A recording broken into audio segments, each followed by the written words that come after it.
take offense at them classifying us.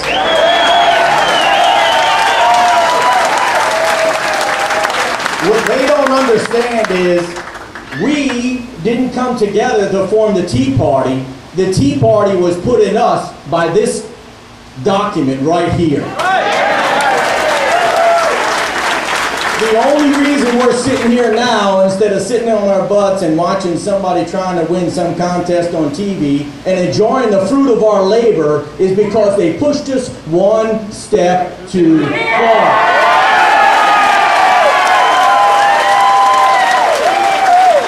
So what I'm asking all of our national, local, every politician that's out there, what we need from you now is not to be willy-nilly. Don't be compromising. What I need from you now is to say no.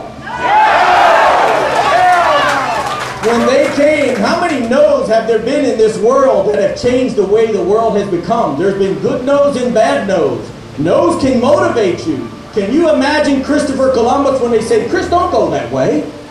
It's flat. You'll never hit China. Well, here we are. Chris was motivated. He says, I think I will do it anyhow.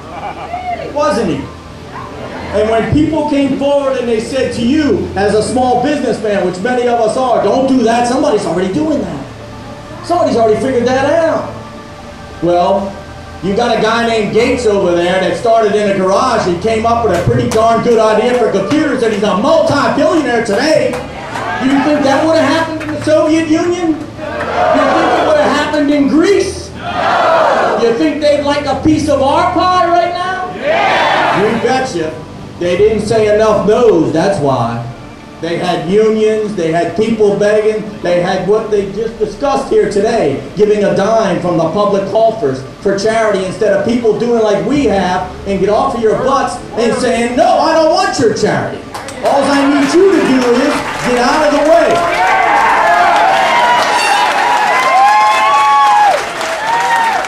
But what was the greatest no?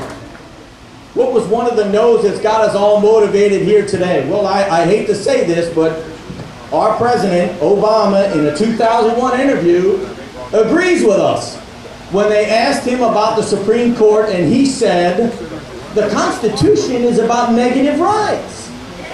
I want to get some positive rights put in there. But he didn't finish it.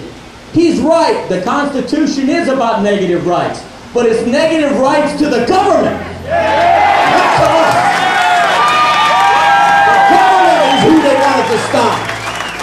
Those fellas all got together and sat down and said, no, I can meet with whoever I want. No, I can do freedom of the press. No, we can live the way we want to live. Free. With freedom. It's full of no's, but it has nothing to do with us. They knew then who the enemy would be in the end. They knew it was going to be the overbearing government that was going to come into our lives and change the way we live. So I say no. And I'm asking our firm representatives to say it too, no. There is one thing I'll never forget when I read, and one of my favorites of the original founders was John Adams. Yes. Adams was an extremely intelligent man, and he wrote many, many things and many quotable quotes. But one thing he said, liberty once lost is lost forever. And I know no one here wants to give up that liberty. Now we can say no. We can quote him on the 50th anniversary of this Declaration of Independence when he only made one comment. He said, independence forever. Because he knew the power of independence forever.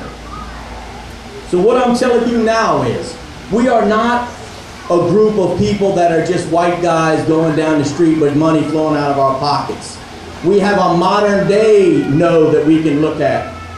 When Rosa Parks said, no, I won't sit in the back of the bus.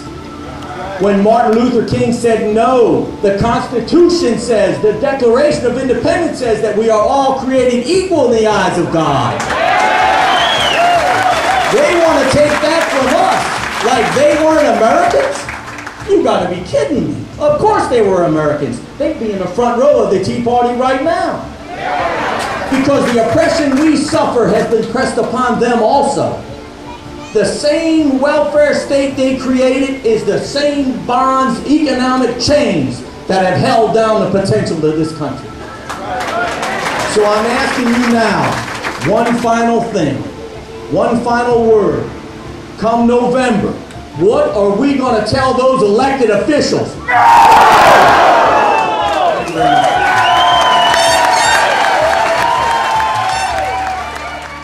You have to pass the bill so that